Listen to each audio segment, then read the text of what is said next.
Okay, so I'm Dodds physiotherapist. I'm here, just wanted to talk about some rolling techniques that you can use to help out with chronic knee pains. So things like jumper's knee or patellofemoral pain syndrome or runner's knee, like what happens if you're just doing kind of like an overuse injury, often called an overuse injury. Usually what's happening there is actually that you're getting some tension that's being driven around the hip, and tight hip muscles are putting pressure on the IT band, which runs down beside your kneecap down here. Going to cause a little bit of tracking pressure, drawing the knee towards the side. And it's really important that we understand how to release some tension in the hip area. So people have tried a lot of foam rolling and things like that in this area, which can give you a little bit of success. But if you look at how big and broad this roller is, it doesn't really sink into the area effectively.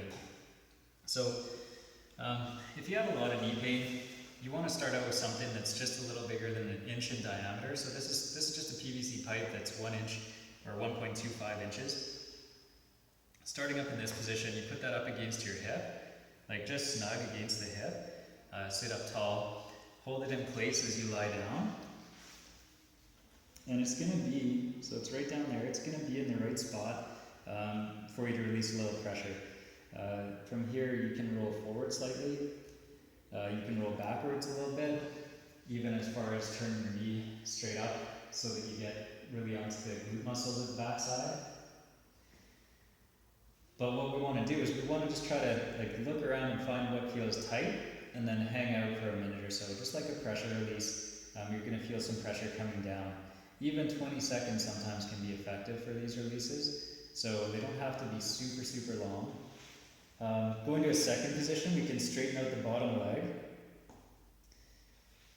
or bottom hip, and then that will allow you to roll a little bit further forward onto the front side of the hip, so onto your hip flexor muscles a little bit.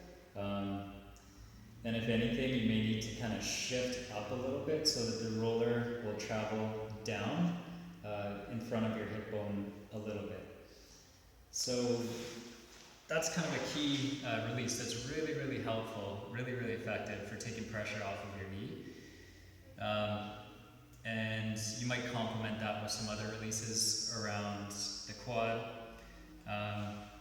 Things like this position where you just lie with your knees stacked up, put that straight in on the lateral side of your quad, as well as you can do lying straight down like this. Sometimes you can combine a little bit of active movement with that, just bending the knee up and down. So that's kind of releasing some pressure on the quad, or you can go like rocking side to side like that. So you got a few options, but really the number one thing will be starting out with some of that work around the hip area. So like I said, that was a 1.25 diameter. Once you're no longer so tender that you're really feeling a lot with that one, you can move up in diameter to about a 2 inch, and or you can use things like the lacrosse ball to get in there. Lacrosse ball is a fair bit bigger than that 1.25 inch, so if you're in a lot of discomfort when you come down onto a ball, you might feel like it's too much pressure for you to handle in here. And one of the other advantages of using those pipes, or like a longer tool, is that it's easier for you to kind of navigate around and find out what's really tight, whereas when you get on the lacrosse ball, kind of like everything feels tight and you can't really tell what might need the most attention.